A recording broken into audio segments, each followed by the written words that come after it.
Hello, this is Ernest Mast, President and CEO of Doré Copper Mining Corp.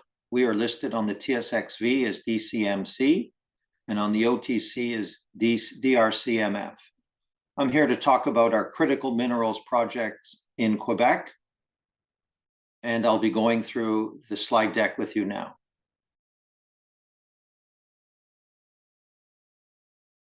Four main points that we'd like to talk about when discussing our hub and spoke scenario in Quebec. First of all, there's a strong investment case for this project. We have a PEA in place, which highlights production over 50 million pounds per year of copper equivalent at an all-in sustaining cost of $2.24 per pound. We have an after-tax NPV of 193 million with an after-tax IRR of 22.1%, making this a robust project. The project is located in Quebec. We call it kind of south central Quebec, located 500 kilometers or 300 miles due north of Montreal. This project represents a past producing mining camp that operated from the late 1950s to 2008. There's a lot of infrastructure in place that we will be taking advantage of, and we're looking to restart the project. We have a highly experienced team with many years working in the copper and the gold industries all over North America and in Quebec. And one of the key redeeming features of our projects is that we have high grades. We have some of the highest grade copper deposits in North America. We also have complementary high-grade gold deposits. And all of our deposits have a lot of exploration potential. The current shareholder base of the company is extremely solid. Our two major shareholders between them own 54% of the company. We have Quebec funds invested in the company, and insiders have a decent proportion as well, making the company quite tightly held. The company has no debt, and the company has coverage with Paradigm. As mentioned, the company's leadership has a lot of experience. Myself personally, I started my career in Quebec and then proceeded to work all over the Americas, mainly in the copper and gold spaces. Founders of the company are myself, our executive chairman, Mario Stefano, and Ewan Downey. We have a strong independent board with skill sets related to technical aspects, financial aspects, and community aspects of the company. Other key members of the team include Nick Kwong, who is our CEO. He's worked through underground and open pit mining scenarios. He's worked overseas as well. He's a mining engineer. Jean Tanguay, our general manager, is based in Chibougamau and was previously the operations manager for the Campbell Resources when it was operating. Laurie Gabory, our VP Investor Relations, spent many years with Detour Gold, seeing that company go from almost IPO to a multi-billion-dollar market cap. Laurie is also a geologist as well. Gavin Nelson, our CFO, has experience managing finance departments with numerous juniors. One of the key things about the project is that it's a copper project. And as we know, copper is an extremely interesting commodity at these times because it's really the key, the linchpin, so to speak, of electrification, which is going on throughout the world. Electrification, what does it mean? It means the transition from internal combustion engine cars to electric vehicles, whereby the copper usage in those electric vehicles is, say, 3 to 4 times higher than in regular combustion vehicles. We're seeing more copper intensity in our houses, and the renewable energies which are being constructed now all over the world are much more copper intensive than traditional energies. So we're seeing we're seeing in the developed world increased copper intensity, and that's really reversing a trend that's been going on for about 40 or 50 years, where the copper intensity of usage in the developed world was going down. Now, in the developing world, copper is a key metal in urbanization. And we just went through a period of maybe 20 years where there was massive urbanization in China, and that's been primarily the growth mechanism of copper over that period. However, we see other countries now entering that phase where there's large populations that are going to have increased urbanization, resulting in greater copper consumption and use. Another interesting thing about copper is if we look at the supply-demand equation. So we talked about the supply, where we see copper usage continuing to increase at about 2 to 2.5% per year based on electrification, energy transition, and urbanization in the developing world. But on the supply side, there's a different story which is playing out, and that's a challenge that the industry is having keeping up with the demand. And so there's been really a lack of new major copper discoveries over the last 10 or 20 years. In addition, once the project's discovered, permitting, social license to operate have become enormous challenges, and many projects are in fact stalled. Doré Copper's project is unique in the fact that it's a past producing mining camp where there's very good social acceptability and very clear permitting guidelines, making our project very high probability and one of the most likely projects to come back into operation. Talking about the project now in a little more detail, this is a map of the Chibougamau area, as I mentioned previously, located about 300 miles or 500 kilometers due north of Montreal. We're almost at the northern limit of the infrastructure in Quebec, so we have good infrastructure. We're connected to the Quebec highway system. We're connected to the CN railway system. We have a commercial airport, and there is population centers here of approximately 10,000 people. The area was built in the late 1950s to support mines which were being built at the same time. So in our PEA, or preliminary economic assessment, we put together an operating plan whereby we would start operations at the Corner Bay and Devlin properties, have ore sorting, and then truck the ore sorted product to the Copper Rand mill. And then after the Devlin operation ceases, we would start up operation with the Joman mine. Now, this is just one operating scenario. In our portfolio of projects, we have about 12 or 13 identified deposits in past producing mines, and those have a lot of exploration potential, so we could also start up other projects. The PEA showed that we could have production of over 50 million pounds per year of copper equivalent over a 10.5 year mine life. And obviously, with the exploration potential, there's the ability to expand that to more than 50 million pounds per year, and of course, to extend the mine life past that period. The geology in this area is part of the eastern end of the Abitibi Greenstone Belt.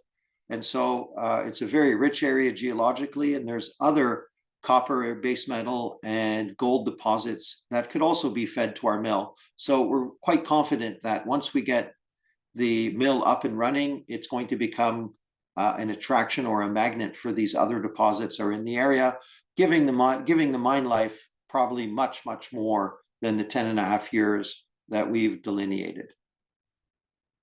A little more detail on the PEA. We did the PEA at $3.75 copper price, which at that point was the 24-month lagging average. The metrics of the project is there's approximately 9 million tons of resources that are mined at a diluted grade of about 3% copper equivalent, making this one of the highest grade copper projects in North America. The feed rate to the mill after ore sorting would be 1,350 tons per day with a 10.5 year mine life, producing 53 million pounds per year of copper equivalent. All-in sustaining cost would be $2.24 per pound of copper equivalent. So it's quite easy to do the math. If the price of copper is at $4.25, which is the current price, more or less, or actually it's higher than that, we'd have about $2 per pound of free cash flow. With 50 million pounds per year average production, that would mean we would have average free cash flow over the life of this project of $100 million US. Pretty impressive for a company with a relatively low market cap like we currently have now. The after-tax NPV is $193 million. The pre-tax NPV was actually $360 million. And there's definitely certain ways that we can restructure the project to get a better ratio between the after-tax and pre-tax NPV, with a rate of return after tax of 22.1%.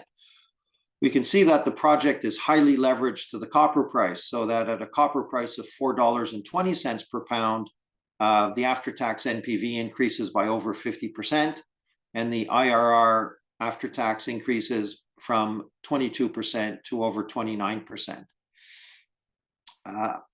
As mentioned before, there are opportunities to enhance the numbers from the PA. One of the ways of doing so is that the mill that is in place is actually over-designed for what we're feeding it in the PA, and with the other deposits in the area, we could either extend the mine life or add more tons to increase production. This slide shows some of the qualitative aspects of our project.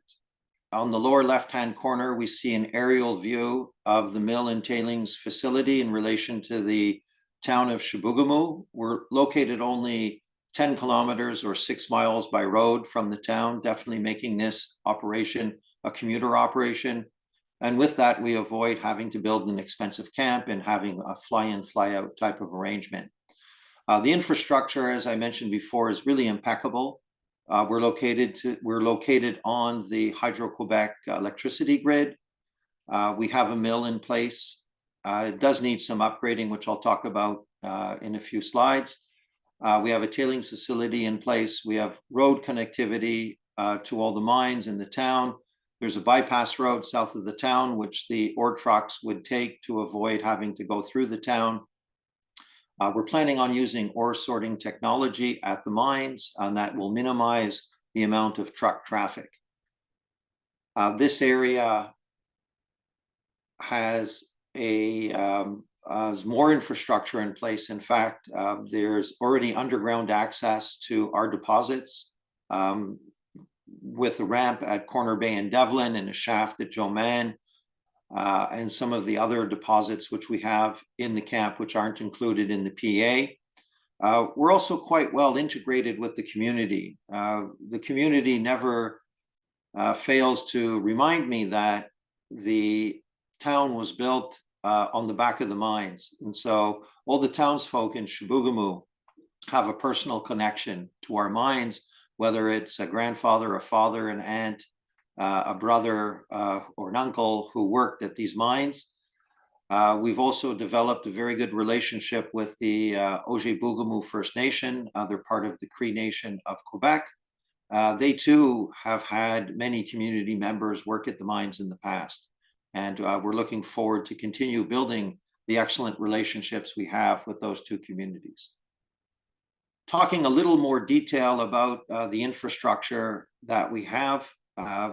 As I mentioned, we have a mill. The mill operated from the late 1950s to 2008 with a capacity of 2,700 tons per day. So as we're advancing this project, what we're looking to do is how do we best utilize the infrastructure that's in place? So we went through the mill building, we went through the process, and we decided what we're going to keep and what we're going to build new. And we decided that with our configuration of the ore source, majority coming from Corner Bay, and the type of ore that it is that we would install the crushing circuit with an ore sorter at Corner Bay. And then that sorted ore would be transported to the mill, whereby we would upgrade the existing mill by modernizing certain parts of it. The main modernization of the mill will be replacing 5 mills, which were smaller mills, rod mill and 4 ball mills, with a capacity of approximately 1,500 kilowatts, and replace that with one brand new 1,500 kilowatt ball mill, which is not that big a mill, and it's really an off-the-shelf item. We would reuse a lot of the flotation cells, the thickeners, and the filters that are in place. In the lower left-hand corner, You see a photo of part of the mill where we've done some upgrading work, such as repairing the roof, putting in new LED lighting, and then sanding and painting the equipment that we plan on keeping. We also keep the mill building under care and maintenance program where we have heating in the winter and keeping it in very good shape. The refurbishment work that was done in the mill was actually done by the Doré Copper team. We did hire some contractors for some of the bigger work. However, the project essentially was managed by Doré Copper, and we're able to do it probably at a much lower cost than would be done if it was done, led by a larger project firm. The direct cost for the processing area is approximately $53 million, and that includes the crushing and sorting circuit at Corner Bay, the refurbishment of the Copper Rand mill, and then an extension to the Copper Rand mill with a new filtration plant. And that direct cost represents approximately a third of the overall cost of our PEA. Another important part of our infrastructure package is the tailings management facility that we plan on reusing. This facility was last used in 2008, and it was operated as a kind of like a standard tailings facility where slurry was pumped into the tailings, and then it decanted, and then the overflow water went into a polishing pond and then into Doré Lake. What we plan on doing is a tailings filtration at the mill site and then trucking the filtered tailings to the tailings management facility, whereby we would place it on levels and compress those levels. This is known as a dry stack technology. The advantages of dry stack technology are numerous. For instance, we are dealing with much lower amounts of water, and that really eliminates a lot of the geotechnical risks that you see with tailings facility. We're going to have a much higher water recycling rate, and dry stack facilities actually allow you to increase the capacity of your tailings area. So the capacity we have at the Copper Rand tailings facility is nearly 3 times what we need for the PEA. Another advantage of using an existing tailings facility for our tailings is that there's virtually no new environmental impact with our project. And that's obviously a big plus in any permitting process. We currently sample the water leaving the tailings facility on a weekly basis, and the pH is a little over 7. So very, very similar to natural water that you would see in the environment. The principal mineral deposit we have in our PEA is the Corner Bay Mine. The Corner Bay Mine, therefore, is the main asset in the hub and spoke. We plan again on using existing infrastructure at Corner Bay. There was a decline that was constructed in 2007 down to a depth of 115 meters. During that decline, they did mine approximately 36,000 tons of ore. They processed it through the mill. No surprises in terms of metallurgical recovery or concentrate quality. In our PEA or in our mine plans, we plan on mining this deposit with a long hole stoping method. And in that method, we would maximize the recovery of the ore. We would be able to mine it in such a way to get approximately 2,000 ton per day of production from this mine. And there's 2 types of long hole open stoping methods that we would use. One of them is open stoping or long hole mining with pillars, and we would do that in lower grade parts of this deposit. And another method that we'd use is called the Navoka method, which is essentially just doing continuous mining along the strike length of the deposit, and we would do that in higher grade areas because the pillars would be too valuable to leave behind. This deposit is very suitable for this type of mining method because it is nearly vertical. The host rock is extremely competent, and the average thickness is about 3.5 meters. The mined ore would be crushed at site, go through an ore sorting process. The ore sorter reject would contain about 0.2% copper, and then the what we call the pre-concentrate would then be trucked to the copper rand mill, and that would have a grade of over 4% copper. The transport of the ore from the mine to the mill will be done on a mix of existing logging roads and a new connector road that we plan on constructing to shorten the distance of the truck transport from about 60 kilometers to about 47 kilometers. The company has had tremendous success at Corner Bay. We commenced drilling the deposit in 2017. And when we acquired this deposit, we had approximately 1.5 million tons. With our drilling efforts, we're able to increase the tonnage to the current 8.6 million tons. All the while, we kept the grade of the deposit over 3%. Most recently, we've done a series of sorting and flotation tests on a representative sample at Corner Bay. The key element of the sorting test was that it was done at the facility of a ore sorter machine provider. That's really good proof of concept. And as I mentioned before, we end up getting a copper grade in the sorter reject of only 0.2%, which is not economic to truck and then further process. We took the pre-concentrate sample from those tests and we went to a metallurgical lab in Canada, and we did extensive metallurgical testing, flotation testing in particular, to understand the recoveries and the concentrate grade, as well as the final concentrate quality. I'm very pleased to say is in that the copper recoveries confirmed the numbers that we used in the PA, and the concentrate grades were in fact considerably higher than what we used in the PA, and this is going to result in significant economic improvement in the project. We also confirmed that the quality of the concentrate is excellent, and this concentrate will be a very highly sought after product by copper smelters because of its good grade and, more specifically, extremely low impurity content in that material.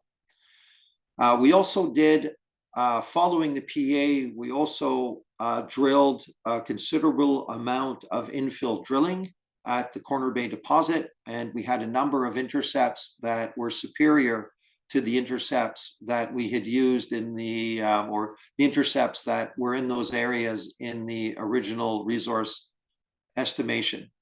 And so, for instance, we had intercepts of 10.9 meters at 4.24% copper, 0.6 grams per ton gold, and 15.2 grams per ton silver. I'd like to mention that the PA did not include silver as a recoverable metal. The historical information that we had at the time was not enough to include it. We do feel that in the next updated study, we will include silver, and that is going to give us an additional economic kicker for the project, as our average silver grade is about 9 grams per ton.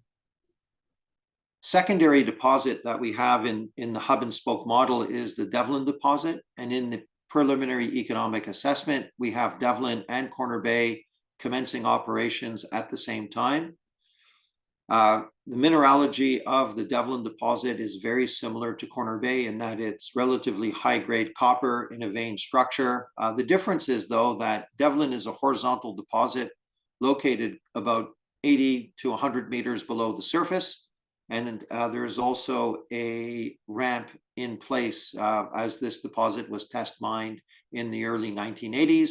So again, like Corner Bay, it's a small dewatering exercise, and then you're immediately in ore. And that would make our project execution quite quick.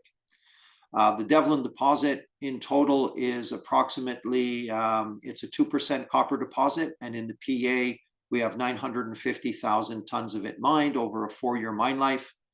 To do the infill at Devlin, we approximately have a 2,000 meter program in order to get the resources to 100% indicated for the feed to the mill. I'll talk about another area that we have, and this is located 60 kilometers south of Chibougamau. This is the Joman Property, and in the Joman Property, we have a 3,000 hectare land package at Joman. The Joman mine was a past producing mine, but on this slide, I'll talk about the exploration potential around Joman. There's a number of showings all over the property. This includes the Joman Far West deposit that we drilled in 2020, where we had a number of intercepts over 10 grams per ton gold with a little bit of copper. There's the Norhart deposit, which is on a joint venture that we own 65% of, and that we are a partner with SOCAM, which is a Quebec government exploration entity. Throughout that property, the joint venture property, there's a number of other very highly prospective deposits. These deposits are vein deposits, and they're principally gold deposits, but they also do contain some copper. So this gives us a really good controlling interest in over 6,000 hectares in this region. And there's other larger gold companies such as IM Gold and Northern Superior in this area, making the area, let's call it the future gold area of Chibougamau. Now, the Joman mine itself operated from the 1950s to 2007. During its mine life, it produced 1.2 million ounces at a grade of 8.26 grams per ton gold and 0.25% copper. During the years of 2004 and 2007, it was actually treated in the Copperand mill, and the gold was recovered via gravity recovery and as well as flotation. So the Joman ore is compatible with our mill, and it's compatible with the other ores that we plan on treating. The resource that we have at Joman is currently 133,000 ounces. It's at a grade of 6.8 grams per ton. And we did include Joman in the PA to show that it is economic, but our plans for Joman are much bigger than what we have in the PA. We do feel that once we commence operations at Copperand and Devlin, we would then look to dewater the Joman mine and drill from underground and delineate the area between the west zone and the main zone, where we think we could easily identify 400,000 to 500,000 ounces of gold. That would give us a tremendous gold byproduct that would further enhance the economics of our project. So the company is currently in a phase where we have a near-term three-step approach. We're doing work on the feasibility study. We completed a metallurgical test program at Corner Bay. We have another one lined up to do at Devlin. We're currently doing geotechnical and hydrology work. We have to do water models as part of our permitting process. We've identified a engineering company, a well-established international engineering company, to work with us through the feasibility stage. And we're at a phase where we're looking to see when is the best time to commence the infill drilling. The permitting process is underway. We submitted a permit application to the Quebec government and received a response from the government in April of last year. And we've advanced flora and fauna studies, archaeology studies, and are currently doing some of the some studies on the leaching characteristics of waste rocks.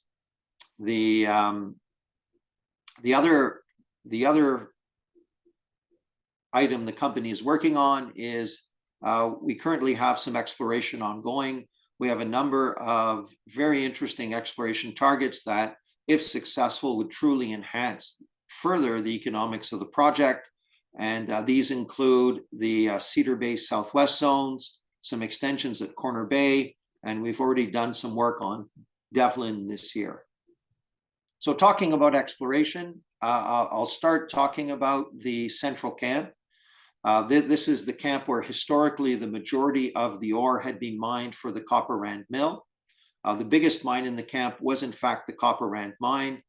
It mined about 16.5 million tons at grades a little less than 2% copper and 3 grams per ton gold. It was the last mine that was operating in the camp when it closed in 2008. And there's still a couple of million tons of ore beneath the lowest working at Copper Rand.